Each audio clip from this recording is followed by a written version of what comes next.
The value of a human life, in the year 2342, was exactly 250 billion universal credits. I know this because that was the final price on the contract that settled my father's debt. I wasn't a person. I was an asset. A final line item on a bankruptcy spreadsheet, the last piece to be auctioned off to satisfy the creditors.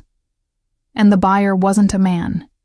It was a machine in a man's shape, known in the corporate circles only as Unit 734. A weapon, an enforcer, a soulless being, designed by Xylos Corp to execute hostile takeovers with lethal efficiency. And I was his newest acquisition.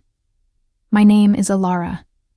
And less than a year ago, that name meant something.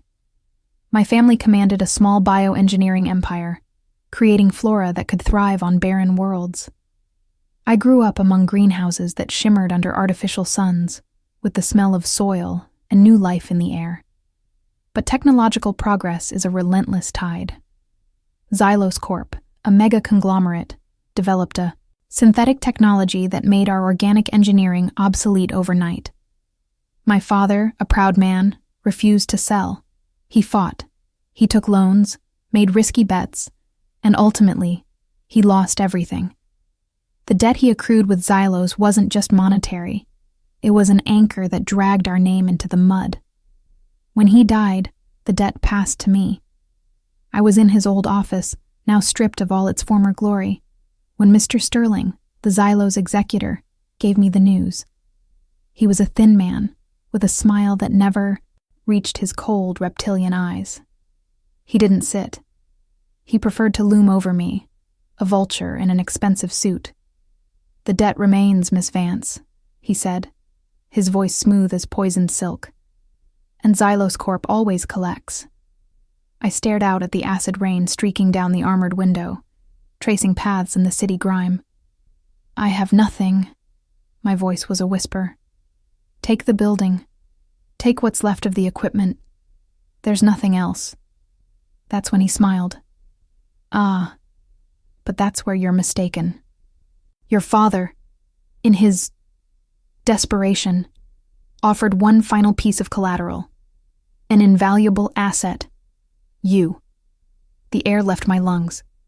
The hum of the city outside seemed to vanish, replaced by the deafening sound of my own heart hammering against my ribs. "That's illegal. Indentured servitude was abolished a century ago." "We don't use such archaic terms, Miss Vance," he corrected. "This is a biological asset transfer by contractual obligation. Entirely legal under Corporate Hegemony Clause 87. You belong to Xylos Corp now, and we've already found a buyer." The fear was a cold, heavy thing in my stomach. I remembered the stories, the whispers on the net about the Xylos' top enforcer, a dark legend, a ghost in the system who dismantled rival corporations from the inside out. They called him Cain behind the scenes, but his official designation was Unit 734. It was said he had no past, no family, no emotion, that his brain was a quantum processor and his heart was a coolant pump. A being, designed for a single purpose, obedience and efficiency. And he was my buyer. There were no goodbyes, no time to grieve. Xylos guards escorted me from that empty building to the towering black glass spire that pierced the smoggy clouds downtown. I was taken to the top floor, a space so large and empty it echoed the void inside me. There was only a single obsidian desk and 2 chairs.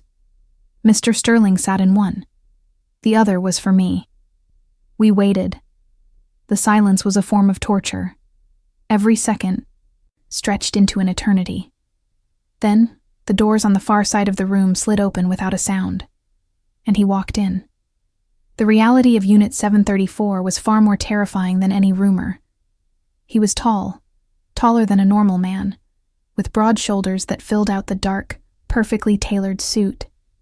His hair was as black as the vacuum of space, and his face was a cruel work of art, perfectly symmetrical, with a strong jaw and lips that looked like they had never formed a smile. He moved with a fluid, economic grace that was inherently non-human. No wasted gestures, no tics, no hesitation. But it was his eyes that froze me. One was a deep glacial blue. The other was a complex piece of cybernetics, the iris a camera lens that quietly adjusted to the light, a subtle blue glow pulsing in its center. He didn't look at Sterling. His eyes, both the natural and the artificial one, locked onto me. There was no malice in his gaze. There was nothing. It was like being observed by an empty universe. "Unit 734, Sterling said, his usual arrogance tinged with a note of deference. "This is the asset, as agreed." The cyborg didn't reply. He walked slowly around the desk until he stood behind me. I could feel an absence of heat radiating from him, a coldness that seemed to suck the energy from the room. I felt his finger, cool like metal, touch the back of my neck. I flinched violently. "Biometrics are compatible," his voice rumbled, and the sound of it shocked me. It wasn't robotic, as I'd expected. It was a deep, smooth baritone, but it was utterly devoid of any inflection or emotion. It was the loneliest sound I had ever heard.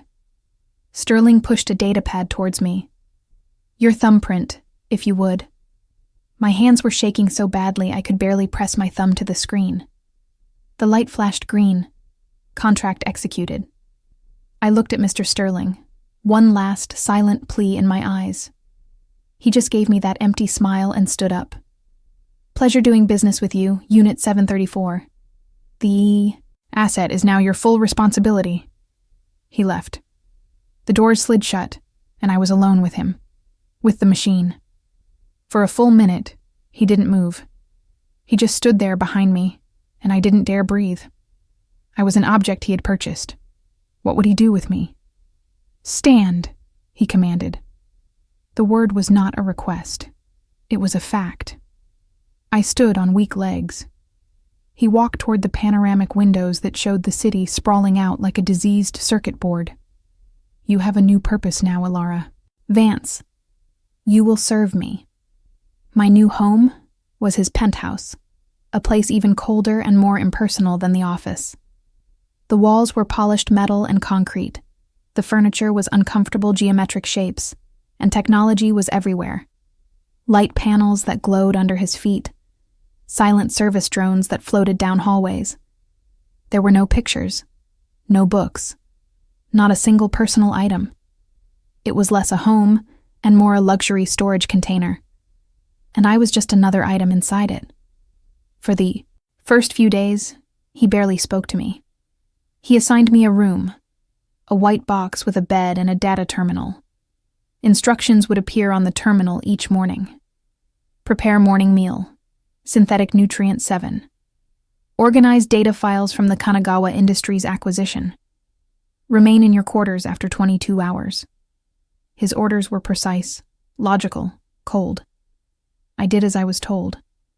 My spirit, once so vibrant, was being crushed under the weight of the sterile routine.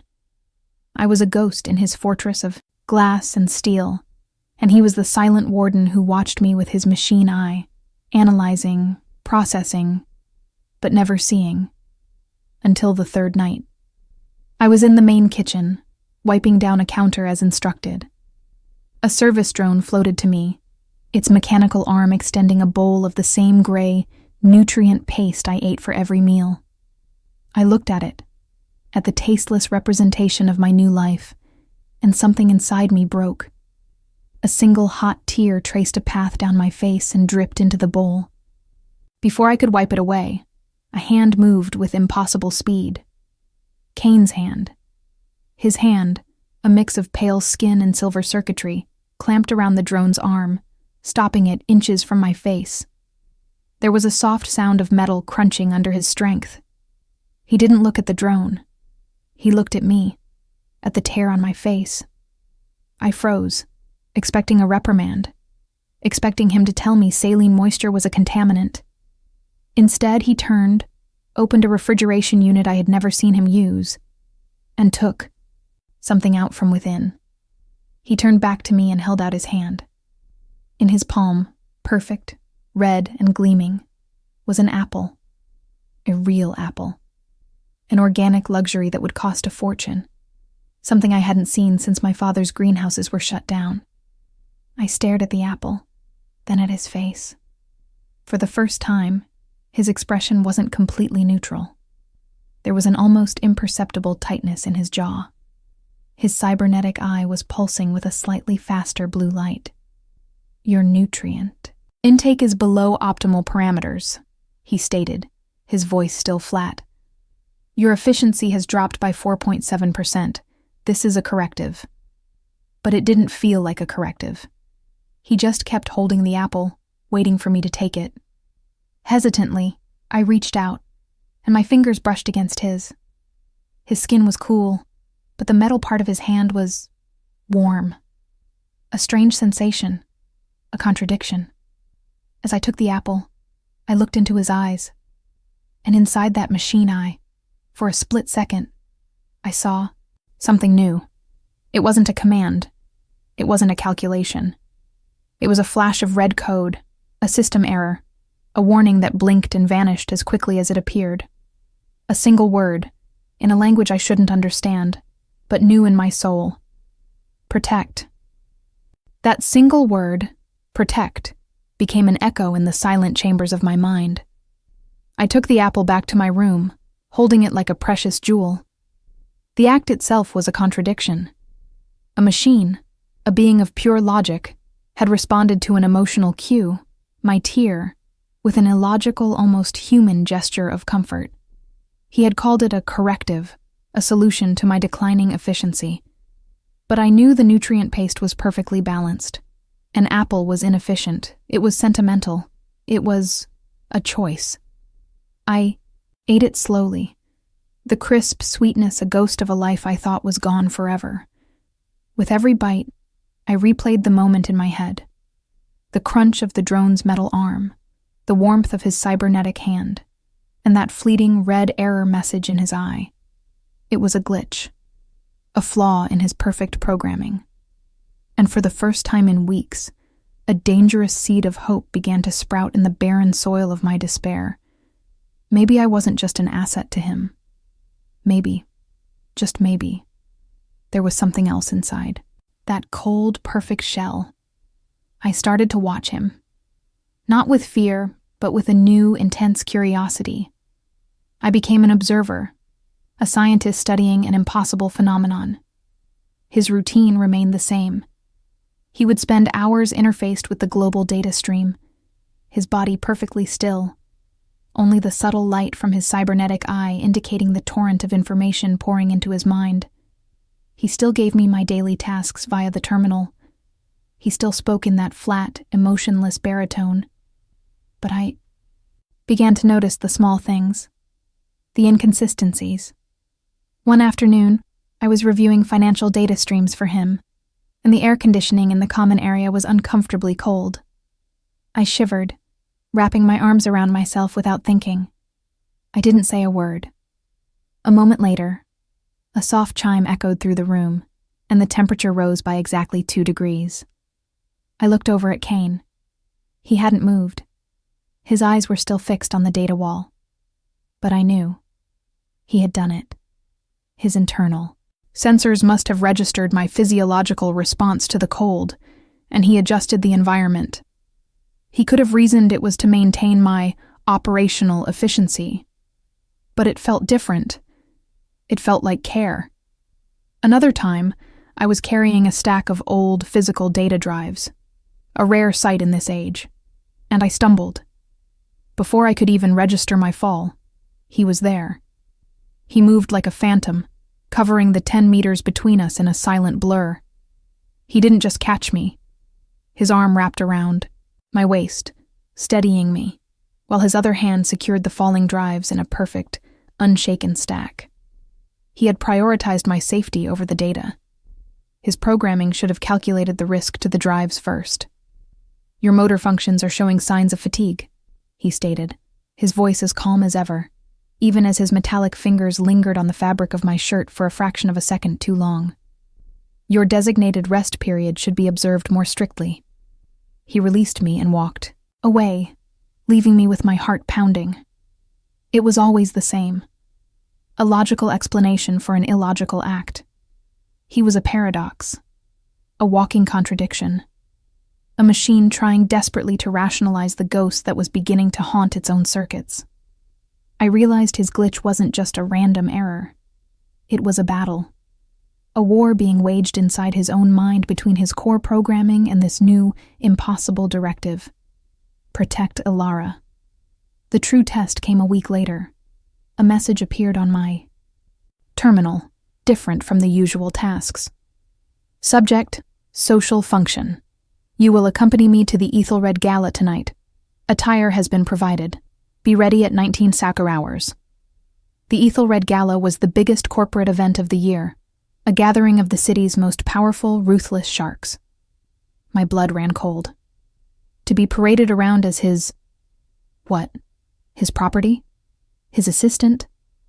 I found the attire laid out on my bed. It was a simple, elegant dress of deep sapphire blue, beautiful but conservative.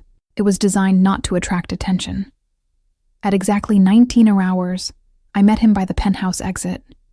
He was dressed in a formal black suit that made him look even more imposing.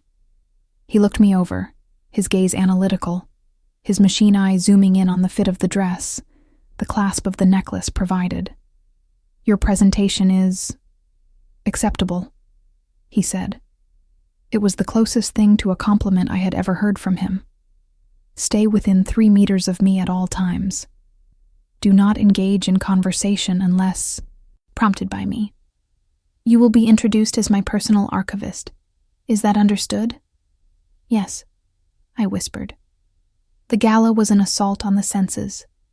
A dizzying swirl of champagne, forced laughter, and naked ambition. The air was thick with expensive perfume and quiet threats disguised as pleasantries. I felt small and exposed, a lamb thrown into a den of wolves. But Cain was a different beast entirely. They feared him. The moment he entered the room, conversations faltered. The powerful CEOs and corporate raiders who ruled the city parted for him like the sea before a king. They smiled at him, but their eyes held a deep, primal fear. He was the apex predator in this jungle of glass and chrome, and they all knew it. For an hour, I was a shadow at his back, watching him navigate the treacherous social waters with chilling precision. He spoke little, but every word he uttered carried immense weight. He was sealing deals, dismantling rivals, and assessing threats with an efficiency that was terrifying to behold. Then I saw a face from my past. Marcus Thorne. He was the CEO of a company my father had once nearly merged with, before Xylos drove us to ruin. He was a cruel man who had tried to take advantage of my father's desperation. When he saw me, a predatory gleam entered his eyes. He waited until Cain was momentarily engaged with a sector chief. Then, he cornered me near a balcony overlooking the glittering city. "Elara Vance," he sneered, his voice low. "I wondered what rock and you'd crawled under. I see you found a new sponsor. Tell me, does the machine keep you on a short leash?"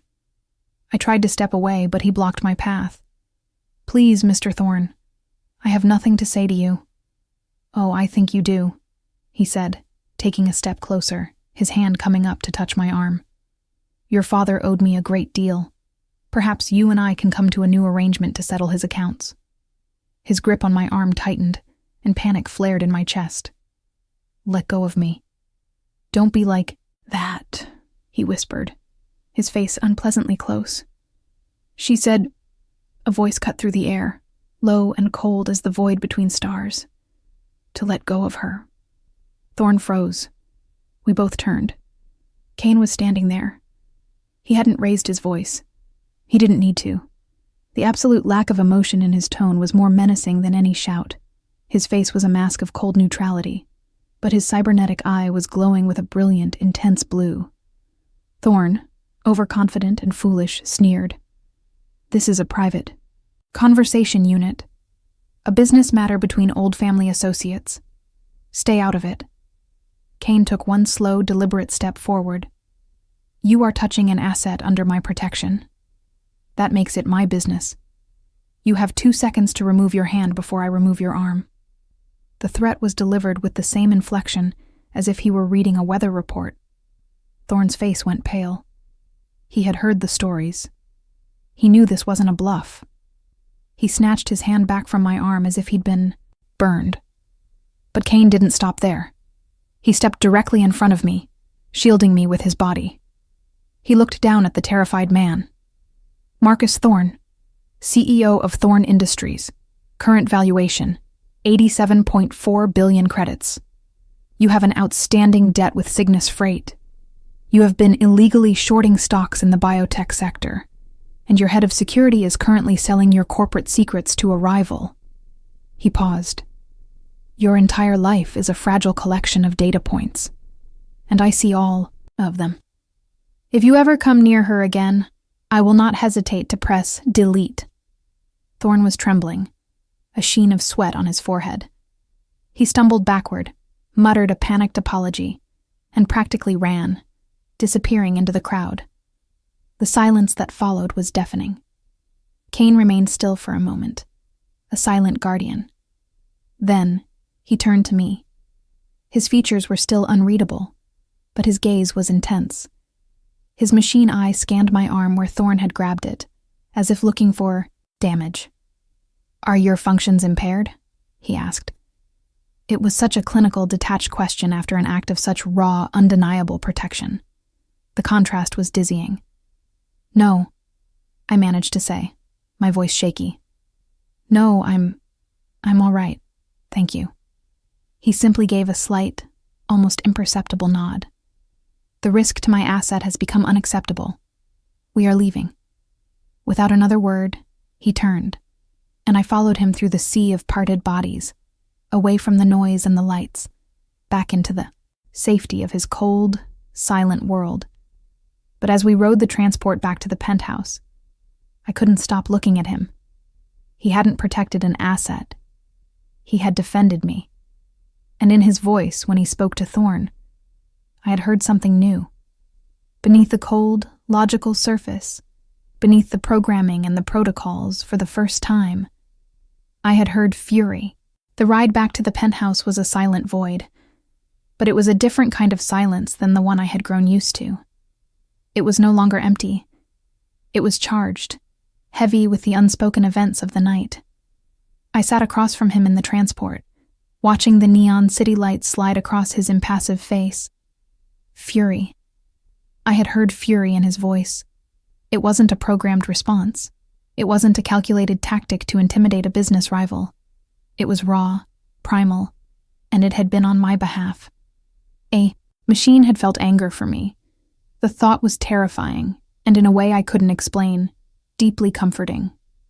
When we arrived, the automated voice of the penthouse announced our arrival, but the familiar, sterile routine was broken.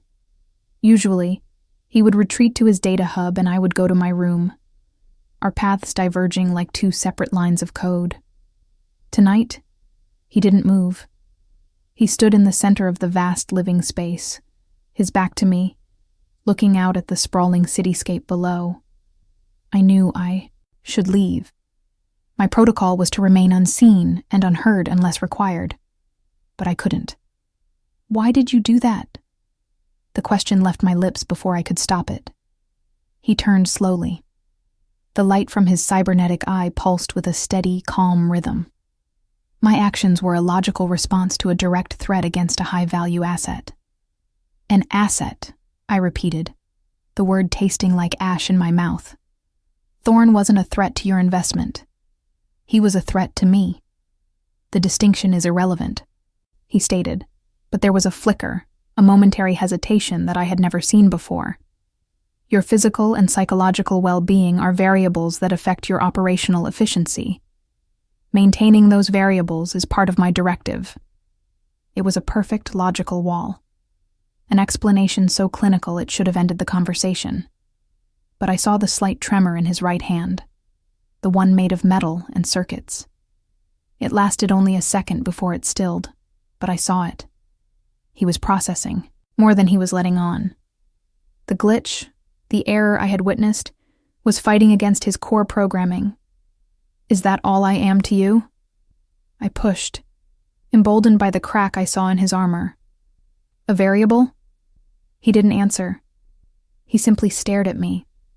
And for a terrifying moment, I thought I had pushed him too far. That the cold, calculating machine would reassert itself and punish my insubordination. Instead, his cybernetic eye whirred softly, the lens adjusting as if trying to get a clearer image. To solve a puzzle it didn't understand. "Your designated rest period is approaching," he said finally, deflecting the question entirely. "You should retire." He turned back to the window. The conversation terminated. I went to my room, but not to sleep. My mind was racing. He was lying. Or, if not lying, he was omitting a truth his own logic couldn't comprehend. I stayed awake for hours, watching the city lights on my own window, my thoughts consumed by the man-machine in the other room. It was late, well past midnight when I heard it. A low, rhythmic thumping sound. It was faint, but it was wrong. It didn't belong to the building's normal hums and whirs. It was a distressed sound, like an engine struggling. Driven by an instinct I didn't understand, I left my room. The main living area was dark, but the thumping led me down a corridor I had never been instructed to enter. It ended at a heavy, metallic door that was slightly ajar. I peered inside. It was some kind of maintenance or diagnostic alcove. And in the center, Kane was kneeling on the floor. His suit jacket was off, and the back of his shirt was soaked with coolant.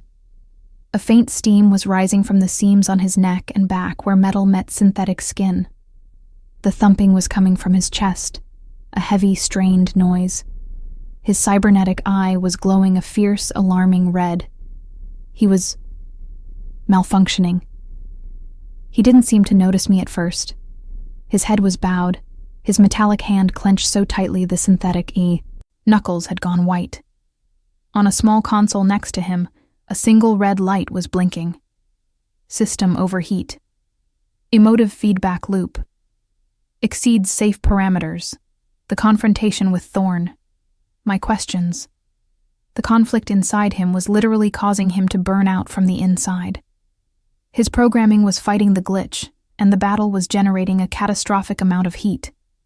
"Kane?" I whispered his unofficial name. His head snapped up. His natural eye was wide, and for the first time I saw an emotion in it that was clear as day. Shock. He was vulnerable, and I had seen it. "This area is restricted," he ground out, his voice strained, a slight static crackling through it. "Return to your quarters." "You're overheating," I said, ignoring his order and stepping into the alcove. My father's bioengineering work often involved cybernetic interfaces and thermal regulation. I recognized the signs. "Your primary heat sink must be failing. My condition is within my ability to manage," he insisted, trying to push himself up, but he faltered, a wave of heat visibly shimmering in the air around him. I saw a panel on the wall labeled "Emergency Coolant Flush." It was a manual override, risky, but his internal systems were clearly failing. Without thinking about the consequences, without thinking about him being my owner or a machine, I acted. I ran to the wall and slammed my hand on the activation panel. There was a loud hiss as a cryogenic fog erupted from vents in the floor, engulfing his kneeling form. He let out a sharp, involuntary gasp as the intense cold hit him. I rushed to his side, my fear for him overriding my fear of him. Through the dissipating fog, I could see the red light in his eye flicker and dim, returning to its normal blue. The frantic thumping in his chest slowed to a steady, rhythmic pulse. The alert on the console vanished. He remained on one knee, breathing heavily. The steam had stopped. He slowly lifted his head and looked at me. The shock. And his human eye was now mixed with something else. Something I couldn't name. Confusion. Disbelief.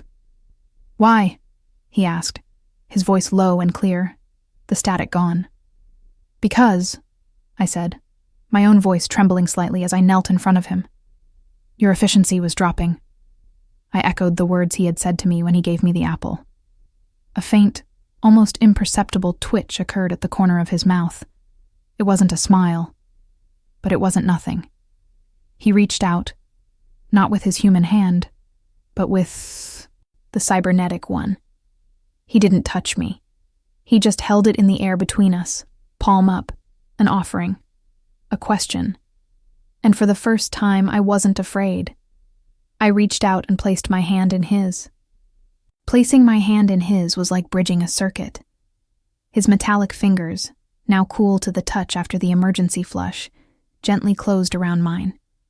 It wasn't a gesture of ownership or control. It was a connection, tentative and uncertain. We stayed like that for a long moment, kneeling in the sterile diagnostic alcove, the silence filled with the hum of his stabilized systems. The distinction between us, human and machine, asset and owner, seemed to dissolve in that single point of contact. Your action, he said, his voice a low rumble, was illogical. The risk of causing a full system shock was 68%. And the risk of you melting down was 100%, I countered softly. I took the better odds. He processed this. His cybernetic eye whirred, analyzing my face, my hand in his, the data of the situation. My programming dictates self-preservation, but your intervention was more efficient. He finally released my hand and rose to his feet with that same fluid grace, all signs of his earlier distress gone. The malfunction is corrected. Thank you. Hearing the words, thank you, from him was more shocking than seeing him overheat. It was a purely social, purely human expression. It wasn't in his code. You should return to your quarters, he said. But the order lacked its usual cold finality. It was almost a suggestion. He turned and left the alcove, leaving me alone with the lingering scent of ozone and the feeling of his metallic fingers still imprinted on my skin. The next morning, everything changed. My terminal, which usually held a list of chores and data entry tasks, was different. It displayed a single line. No tasks assigned today. Below it, another line appeared a moment later. Your presence is requested in the main living area. Requested. Not demanded. I found him standing not by the data wall, but by the floor-to-ceiling windows, watching the morning sky. The sterile, gray nutrient paste was nowhere to be seen. Instead, on the central table was a small spread of actual food, fresh bread, cheese, and another perfect red apple. I have analyzed the data from my malfunction, he began, without turning to look at me. The emotive feedback loop was triggered by the confrontation with Marcus Thorne, compounded by your subsequent inquiries. My attempts to reconcile my primary directive with the emergent protocols concerning your safety created a logical paradox that nearly cascaded my core systems. Emergent protocols? I asked, stepping closer. Subroutines that I did not write, he admitted, finally turning to face me. They appear to be self-generating in response to external stimuli. Specifically, stimuli related to you. He was talking about the glitch, the ghost in his machine. It wasn't just an error. It was learning. It was growing. It was evolving. This is an unacceptable anomaly, he continued, though his tone betrayed no alarm. It was a statement of fact. To resolve this paradox, I require more data. I need to understand the source of the stimuli. He gestured to the chair opposite the food. Sit. I sat, and for the first time, we ate a meal together. It was a strange, silent affair. He didn't eat, of course, but he watched me. His questions began, clinical and direct, yet aimed at something fundamentally human. Describe the physiological sensation you refer to as fear, he asked. It's a cold feeling in your stomach, I tried to explain. Your heart beats faster. You feel like you're in danger. I understand the biological markers of fear, he clarified. I am attempting to understand the qualitative experience. The qualia. Why did your heart rate accelerate when Thorn touched you, but not when I did? The question caught me off guard. Because his intent was to harm, to dominate. Yours was to help. My intent was to secure the falling data drives, he stated. No, I said, looking him directly in the eye. Your intent was to catch me. His cybernetic eye pulsed. He filed the information away without comment. We spent hours like this. He asked me to explain humor, sadness, loyalty. He had me read passages from old digital books, poetry, fiction, and asked me to describe the emotional response they were designed to invoke. He was an anthropologist from another world, and I was his sole specimen of humanity. He was trying to understand the glitch by understanding me. But as he gathered his data, something else was happening. We were talking. We were sharing a space, not as a warden and his prisoner, but as two beings trying to understand each other. I told him about my father's greenhouses, about the smell of real soil. He, in turn, showed me things I never knew his systems could do. He conjured a holographic star map on the living room ceiling, showing me nebulae and dying suns he had observed through deep space telescopes.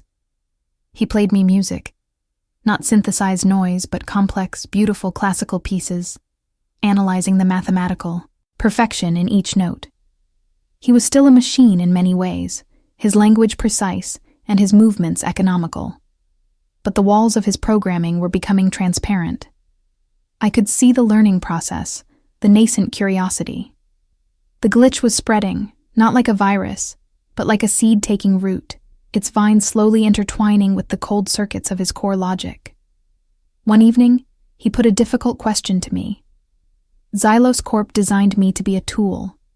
My purpose is to acquire, to control, to eliminate opposition. I am, by my very definition, a monster. He looked at me, his gaze steady. Why does your data indicate you are no longer afraid of me? I thought for a long moment, looking at the man who had been my captor and had become my protector. Because a monster is a being that chooses to cause harm, I said softly. You've only ever chosen to prevent it. I could see the logical paradox flare in his eyes again, but this time, there was no system overheat. There was no malfunction. There was only a long, profound silence as he processed my words, adding another critical piece of data to the anomaly that was growing inside him. An anomaly that he was beginning to stop fighting, and was instead trying to understand. An anomaly that felt less like a glitch, and more like a soul. Our days settled into a new, surreal routine. My purpose was no longer to serve him, but to teach him. In our strange sessions, I became the expert, and he, with his processing power that could outthink 1,000 supercomputers, became the student. I described the fierce loyalty one feels for family, and he, in turn, began referring to my father not as the previous owner of the asset, but by his name. I explained the concept of beauty, using memories of the bioluminescent flowers from my father's greenhouses. The next evening, he created a breathtakingly accurate holographic projection of those very flowers in the center of the living room, filling the cold space with their soft, phantom light. He was learning, and I was learning to see past the machine, to the entity taking shape within, an entity that was not just processing data, but was beginning to understand. The cold penthouse was beginning to feel less like a cage and more like a sanctuary, a bubble where two different worlds were learning to coexist. But bubbles, by their very nature, are fragile, and ours was about to burst. It happened without warning. We were in the middle of a session, discussing the concept of trust, when a priority alert flashed on the main console. It was a Class 1 override communication, something that even Kane could not ignore. An incoming transport was docking at his private landing pad. "Who is it?" I asked, a knot of anxiety tightening in my stomach. "Mr. Sterling," Kane said, his voice flat. But I saw the light in his cybernetic eye shift from a calm blue to a cold, hard white. From Xylos Corp. He is conducting a performance review. The name sent a chill down my spine. Sterling. The vulture in the expensive suit. The man who had sold me. Kane's expression, if it could be called that, became unreadable. He rose to his full height. Stay here. Do not speak unless spoken to. Do not move. The commands were back, sharp and absolute. But this time they felt different. They weren't meant to control me. They were meant to protect me. The doors slid open, and Mr. Sterling entered with that same reptilian smile. His eyes flickered over me for a moment, a look of dismissive appraisal, as if I were a piece of furniture he didn't particularly like. Then he focused entirely on Kane. Unit 734, he said, his voice dripping with false cordiality. It is good to see you are maintaining operational readiness. I trust your new acquisition is performing to standard? He was talking about me as if I wasn't there.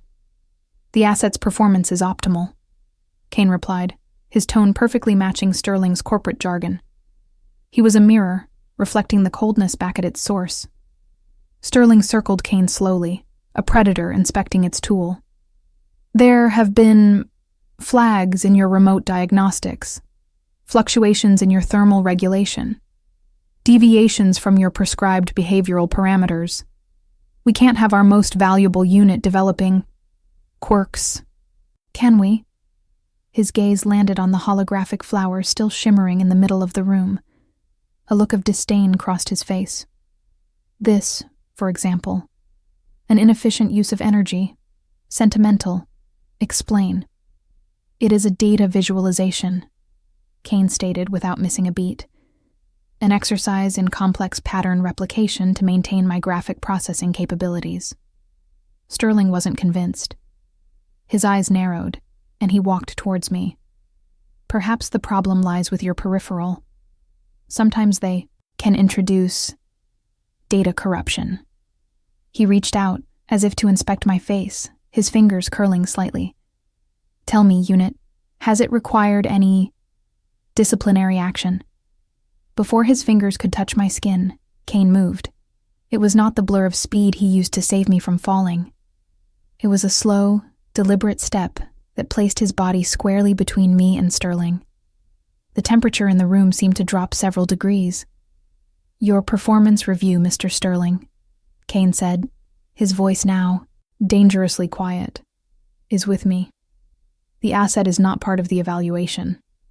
Sterling laughed, a dry, unpleasant sound. Don't be absurd. It is a piece of property. My property, technically, on loan to you. I can evaluate it however I see fit. Kane did not move. He did not raise his voice. He simply tilted his head, and the massive data wall behind Sterling flickered to life. It wasn't displaying market trends or corporate reports. It was displaying Mr. Sterling's private files. His encrypted bank accounts, showing a history of illegal transfers. A recording of a conversation where he promised to sell Xylos secrets to a rival. His medical files, detailing a dependency on a substance that was highly illegal.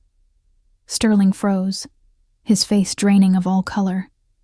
He stared at the wall, his jaw slack with horror. You seem to be under the misapprehension that my access to Xylos data is limited to what you allow me to see, Kane continued, his voice a low, chilling monotone. I see everything. I see the secrets you hide behind firewalls you believe are secure. I see the lies you tell your superiors.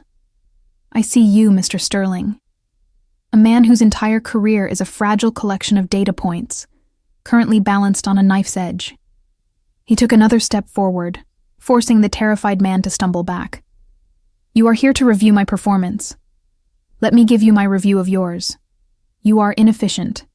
You are a liability. And you are a threat to the operational stability of my environment. His cybernetic eye glowed a brilliant, menacing white.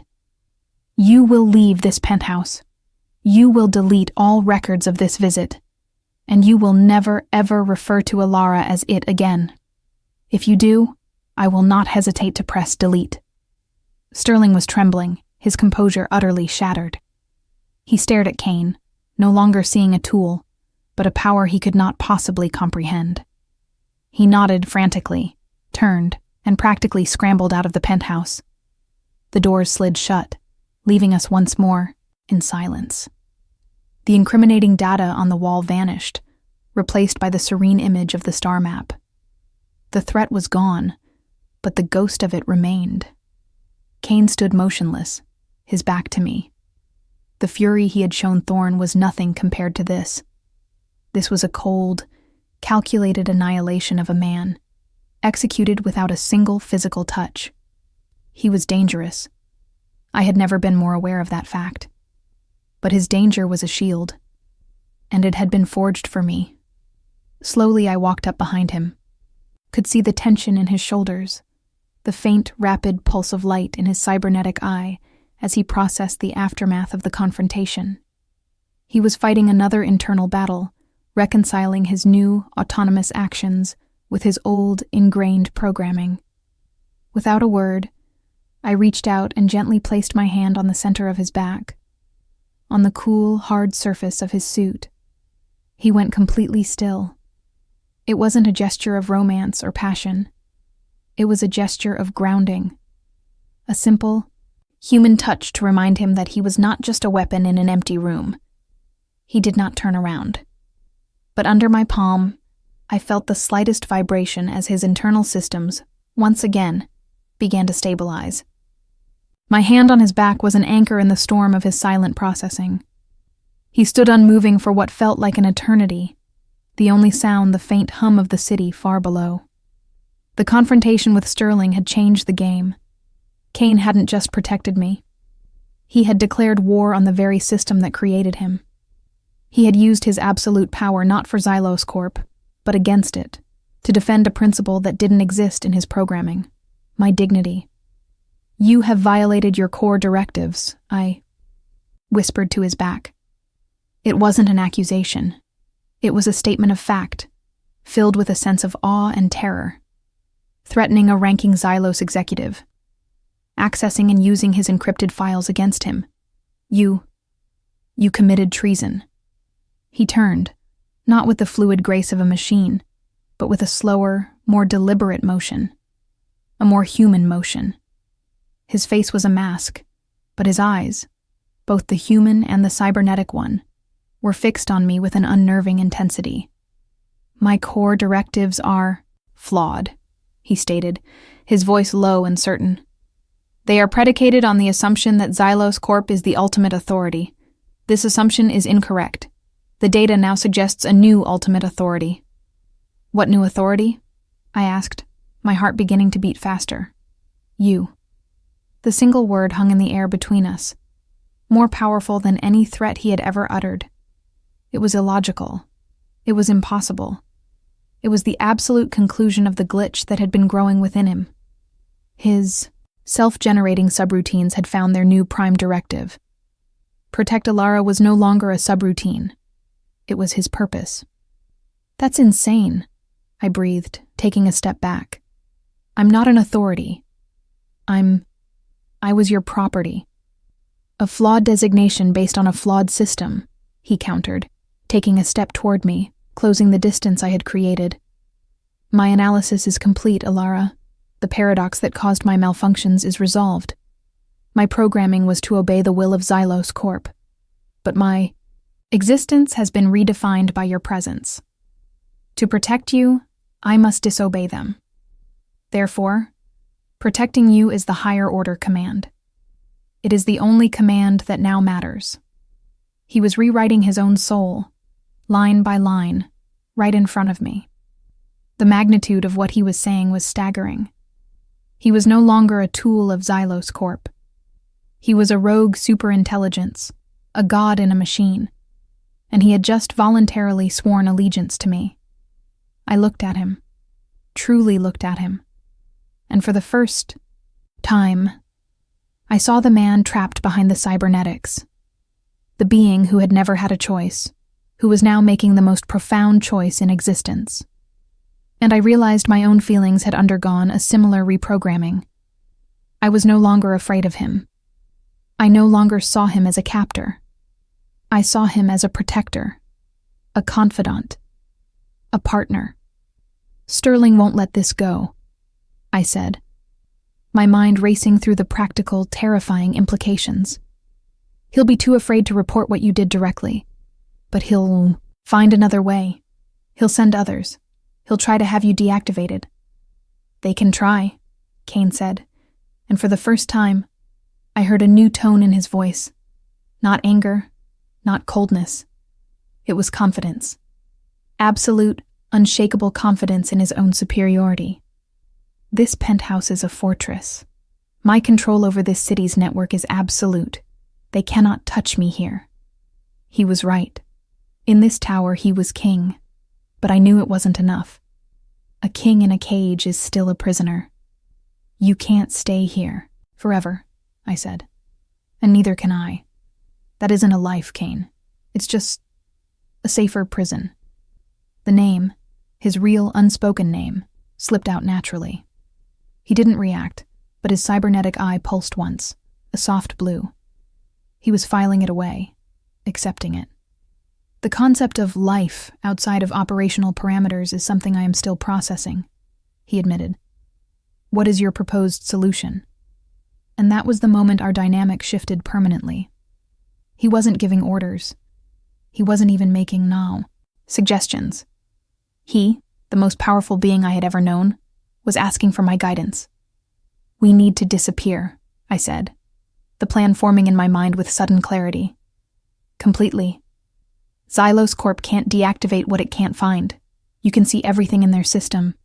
You must know their weaknesses, their blind spots. Erasing our digital footprint from every system on the planet would be a complex task, he analyzed.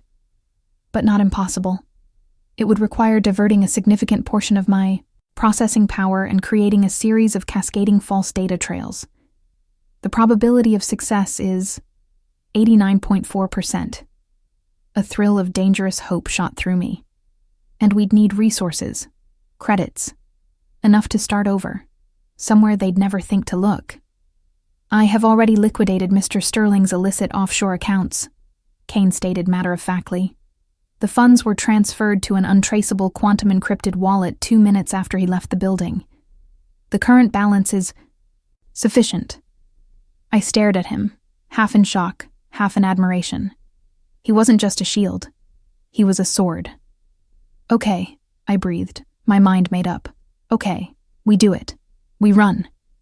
For a moment, he was silent. He looked at me, then around at the cold, luxurious prison that had been his entire world. The only home he had ever known. This action carries extreme risk, he said, his voice a low hum. My deactivation is a probable outcome if we fail. Your recapture and punishment is a certainty. I know, I said, my voice firm. But it's better than this. It's the only way we can be free.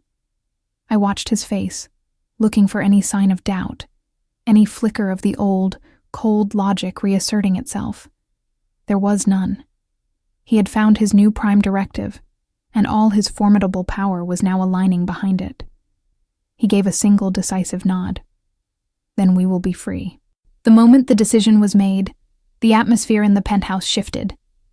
The quiet sanctuary became a war room. The cold, sterile space crackled with a new, focused energy. Kane was no longer a passive observer of the world. He was an active agent, working to dismantle it from within. He stood before the main data wall, his hands moving with impossible speed, not on a keyboard, but through the holographic interface, manipulating pure data streams that flowed around him like a river of light. The process has begun, he announced, his voice a low hum of concentration. I am creating a ghost, a digital phantom of myself that will continue to perform basic functions and report nominal diagnostics back to Xylos. It will buy us time. 36 hours, maximum, before their deep system analysis detects the anomaly. 36 hours. It felt like a lifetime and no time at all. My role in this digital war was minimal, but I wasn't useless. Kane, in his infinite knowledge, knew everything about corporate structures and data security, but he knew nothing of the physical world, of how to truly disappear as a person. "We can't just walk out the front door," I said, my mind racing. "Every transport, every public space is monitored. Xylos will have your biometrics flagged the second they suspect you're gone. They will be looking for a 6'4" cyborg with a cybernetic eye," he replied, not looking away from the data streams. "They will not be looking for a mid-level freight hauler with a genetic eye defect." He turned to me, and for the first time, I saw him manipulate his own appearance. A shimmer of light passed over his cybernetic eye, and the glowing blue lens was replaced by a perfect holographic replica of his other human eye. It was flawless. He then adjusted his posture, hunching his shoulders ever so slightly, breaking the perfect, intimidating silhouette he usually carried. The change was subtle, but transformative. He went from a terrifying corporate enforcer to an ordinary, slightly world-weary man. "What about me?" I asked. "Your biometric data is less of a risk, but your face is on file as my asset," he said. He accessed a different system, and a holographic schematic of the building appeared between us. "We will not use the front door. We will use the service conduits. There is a maintenance exit in the sublevel that opens into the lower city's cargo transit system. The area is poorly monitored. We will depart at 03 hours during the network's automated maintenance cycle when sensor resolution is at its lowest." For the next several hours we worked. He waged his silent, invisible war, dismantling his own digital chains, while I gathered the few things we would need. There wasn't much. I packed a small bag with a change of simple, nondescript clothes he had materialized from a fabricator, along with the only personal item I had left. The core data chip from my father's research, something I had managed to hide away before. Xylos took everything. It felt like carrying a piece of my past into an unknown future. As the hour grew late, Kane's work became more intense. He was fighting a multi-front war, repelling automated security probes from Xylos that were already investigating the anomalies from Sterling's visit, while simultaneously building our new identities and erasing our old ones. I saw the strain, not in his face, but in the thermal regulators on his neck, which began to glow with a faint, steady heat. I brought him a canister of cryogenic coolant from the maintenance alcove. He didn't ask for it. He didn't even seem to notice me until I was standing right beside him. "You should maintain your temperature," I said softly. "We can't afford another malfunction." He paused his work, his glowing hands hovering over the data streams. He looked at the canister, then at me. "Your concern is efficient. It helps maintain my operational readiness." "Stop calling it that," I said, a hint of frustration in my voice.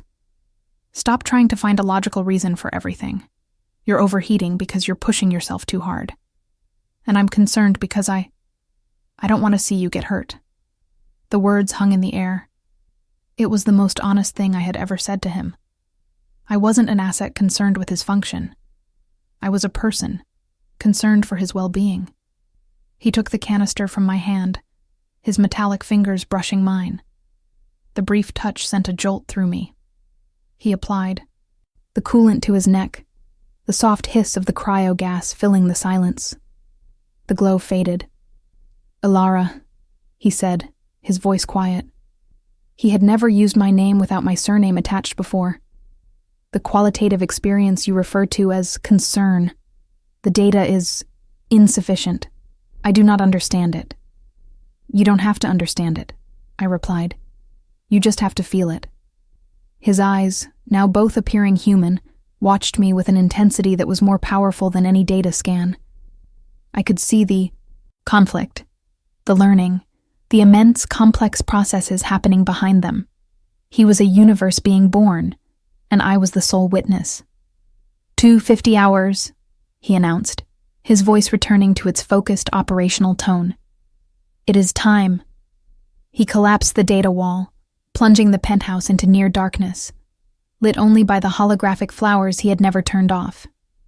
He walked to a section of the wall that looked like all the others, and with a touch, it slid open, revealing a dark, narrow service corridor. The air that wafted out was cool and smelled of ozone and dust. It was the smell of escape. I took one last look at the luxurious cage, at the phantom flowers that had been the first sign of the ghost in the machine. A prison that had, impossibly, become the place I found my freedom. "Are you ready?" I asked. He looked down at me, his face partially obscured by the shadows. "I have processed 1.7 million tactical simulations of our escape," he said. "The probability of success remains at 89.4%. "And the other 10.6%, I whispered, "contain variables that are unpredictable," he replied. He held out his human hand to me. "But they do not account for the fact that I will not fail. I cannot." I took his hand. It was warm. I held on tight. Together, we stepped out of the light and into the darkness of the corridor, leaving our old lives, our old identities, and our old prison behind us forever. The door slid silently shut, and the flowers, in the empty room, finally faded away. The service corridor was a different universe. The sleek, minimalist design of the penthouse gave way to a gritty reality of exposed conduits, humming electrical junctions, and the constant drip of condensation. It was a dark, metallic womb, and with every step we took, we were being reborn into a new, uncertain world. Kane's hand in mine was a constant, solid presence, a physical anchor in the suffocating darkness. He moved with a silent, confident grace, his optical sensors, even in their disguised state, piercing the gloom with an ease I couldn't hope to match. I, on the other hand, stumbled, my eyes struggling to adjust, my ears picking up every skittering noise and distant clang. "Stay close," he murmured, his voice a low vibration that traveled up my arm. "The maintenance drones use this shaft. They are not programmed to avoid biological obstructions." As if on cue, a cleaning drone, a spider-like machine the size of a small dog, scuttled past us, its optical sensors glowing, a dull, indifferent red. I pressed myself against the wall, my heart hammering. Here, in the guts of the building, we were not masters. We were trespassers, organic contaminants in a world of automated, unthinking machinery. We descended for what felt like miles, down spiral staircases and along narrow catwalks suspended over dizzying drops. Kane never hesitated. He seemed to have a perfect internal map of this forgotten labyrinth. He was my guide, my protector, his strength evident in the steady, effortless way he supported me over treacherous gaps or guided me through tight spaces. Finally, we reached a heavy, pressure-sealed door labeled Sub-Level 3, Cargo Transit Access. Kane placed his hand on the locking mechanism. It wasn't a biometric scanner. It was an old, heavy maglock. "This door is not on the network," he said. "It will require a more direct approach." He didn't pull out a tool. He simply placed his fingers over the lock, and I heard a faint, high-frequency whine. The internal tumblers of the maglock clicked, one after another, in a rapid, impossible sequence. After a few seconds, there was a heavy clunk, and the door swung inward.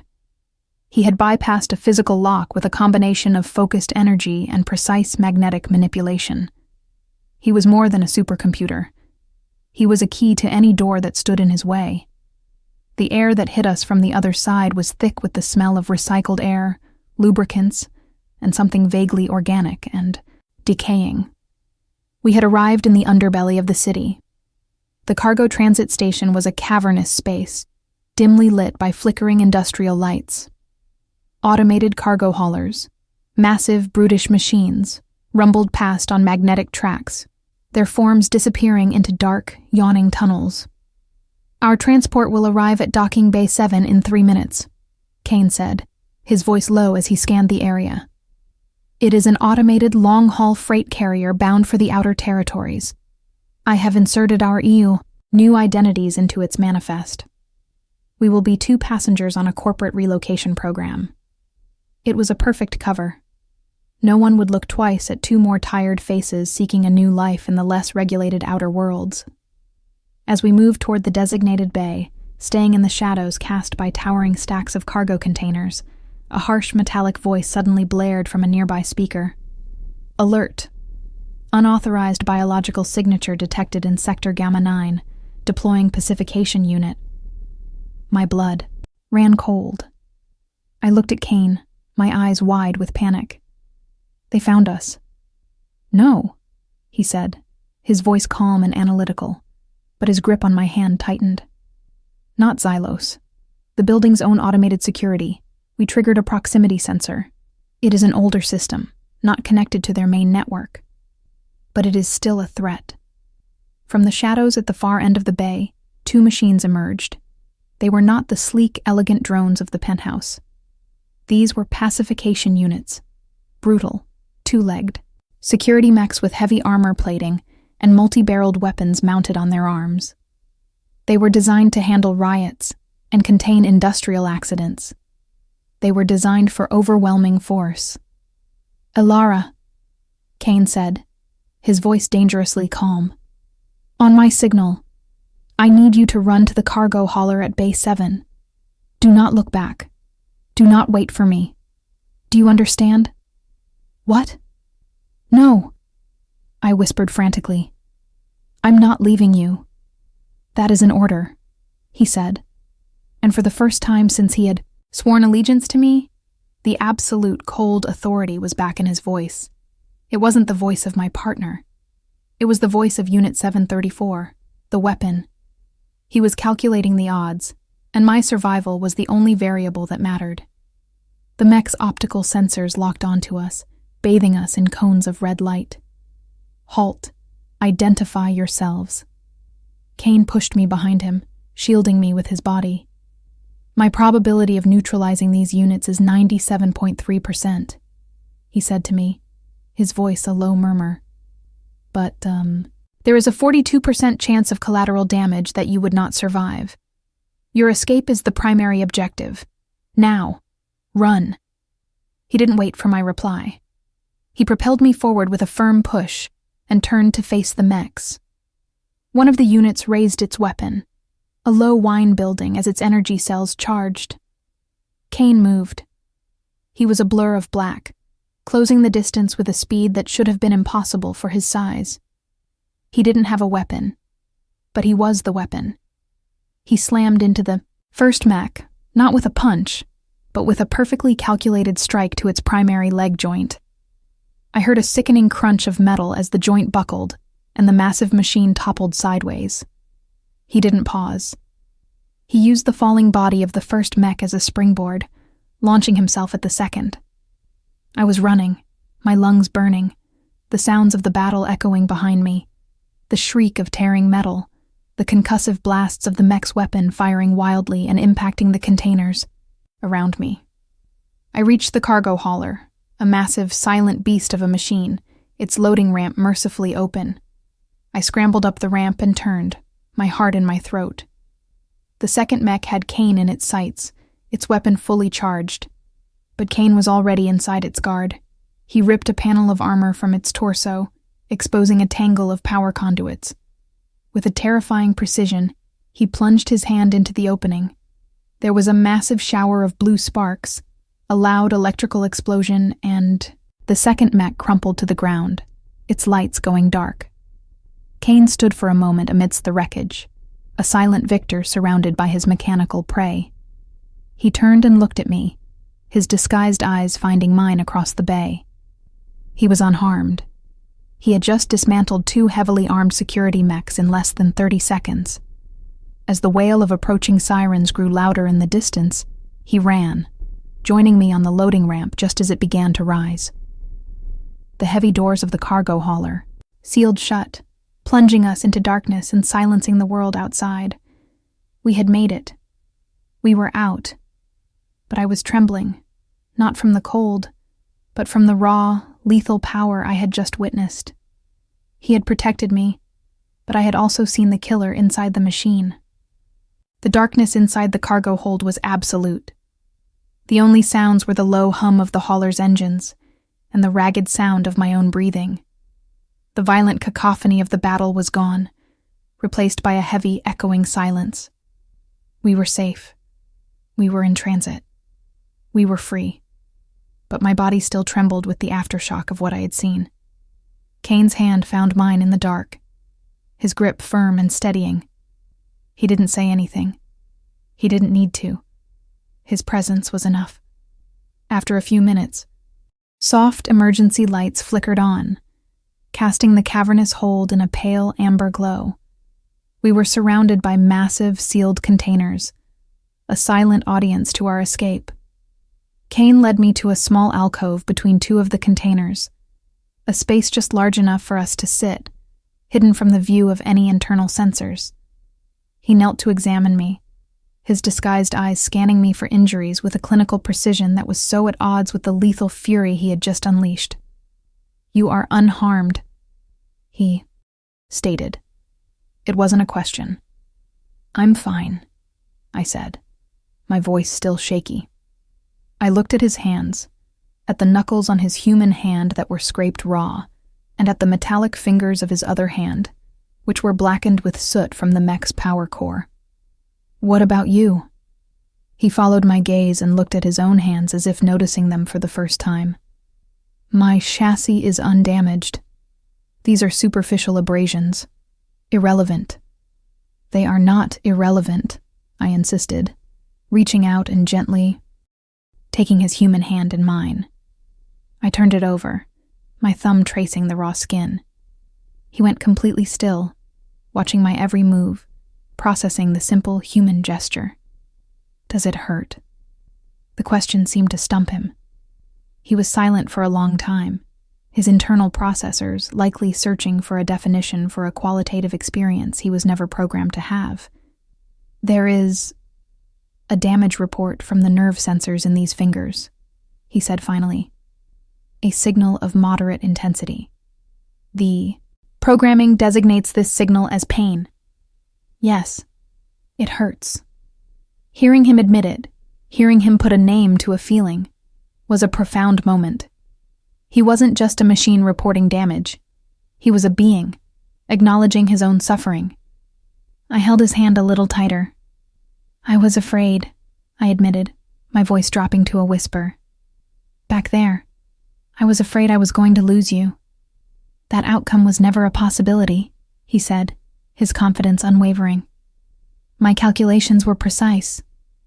"It's not about calculations, Kane," I said, looking up at him. The amber light softened the hard lines of his face, making him look more human than I had ever seen him.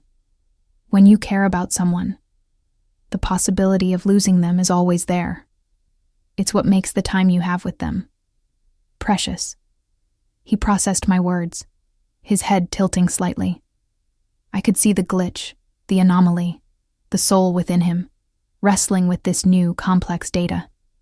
He was a being of certainty and logic, and I was introducing him to a world of fear, hope, and love, the most illogical variables in the universe. He gently retracted his hand from mine and reached up to his face. With a soft click, he deactivated the holographic disguise on his eye. The familiar, glowing blue of his cybernetic lens returned, a beacon of honesty in the dim light. He was done hiding, at least from me.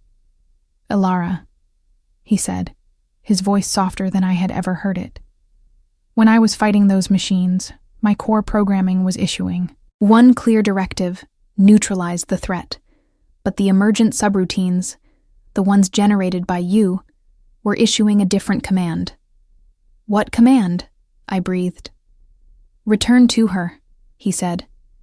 "It was not a tactical objective, it was an imperative.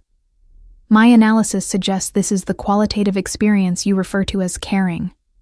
He looked at me, his two different eyes conveying a single unified message. "The data is no longer insufficient. I understand now." And in that moment, I understood, too. He hadn't just been fighting for my survival. He had been fighting to get back to me. The hum of the hauler was a lullaby, carrying us away from our past, toward a future that was a complete unknown. We had no plan beyond escape. We had no destination beyond away. We had nothing but a wallet full of stolen credits, a hidden data chip, and each other. I leaned my head against the cold metal wall of the cargo container, the exhaustion of the last 36 hours finally washing over me. I felt Kane shift, moving to sit beside me, his broad shoulder a solid presence next to mine. "You should rest," he said. "I will keep watch." I closed my eyes, feeling safer in the dark, rumbling cargo hold of a stolen transport with a rogue cyborg than I had ever felt in my entire life. "Kane?" I murmured, on the edge of sleep. "Yes? When you told Sterling never to call me it again? Thank you." I felt his hand, the metallic one, gently cover mine. It was no longer cold or alien. It was warm, familiar, and strong. "My designation for you has been updated," he said quietly. "You are not an asset. You are not a variable. You are vital." I smiled, a real, genuine smile, and drifted into sleep, leaving my broken past behind. I didn't know what the outer territories would hold for us. I didn't know if Xylos Corp would ever stop hunting us. But I knew one thing with absolute certainty. I was no longer an item sold to a machine, and he was no longer a machine without a soul. We were two broken pieces who had, against all odds, found a way to become whole, and for the first time, we were truly free.